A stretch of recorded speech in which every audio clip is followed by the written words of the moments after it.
আরে মাইম তাড়াতাড়ি আসিও, যখন আমাকে ছুটি দিবে আমি তখনই চলে আসবো, ঠিক না মিনামা? হ্যাঁ বাবা তুমি ঠিক বলেছো। ওরে আমার লক্ষ্মী মেয়ে। আরে মাইম চালু চালু করে আসো, আমাদের লেট হয়ে যাইতাছে। আরে দাঁড়াও আর 2 মিনিট। ঠিক আছে। আরে মামুনি থাকো, আমি তাহলে গেলাম। বাই বাবা। বাবা। হ্যাঁ মা বলো। আমার বার্থডের সময় কিন্তু তুমি বাড়িতে আসিও। ঠিক আছে মিনামা, আমি ছুটি পাইলেই চালু চালু করে বাড়িতে আসবো। বাবা আসবা কিন্তু। আরে মা তুই কোনো চিন্তা করিস না, আমি আসবো।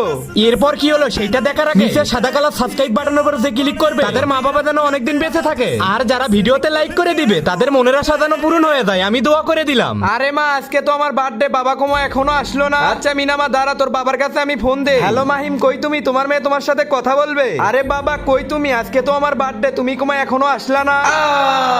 আরে মাহিম। আরে মা এবার ছুটি দেয়নি, তাই জন্য আমি তোর বার্থডেতে যাইতে পারলাম না। তুই কোনো চিন্তা করিস না মা, সামনের মাসে আমি ঠিকই যাব। বাবা আসার সময় তুমি আমার জন্য অনেক বড় একটা পুতুল কিনে নিয়ে আসবা। ঠিক আছে মা। মা এখন আমি কেক কাটলাম।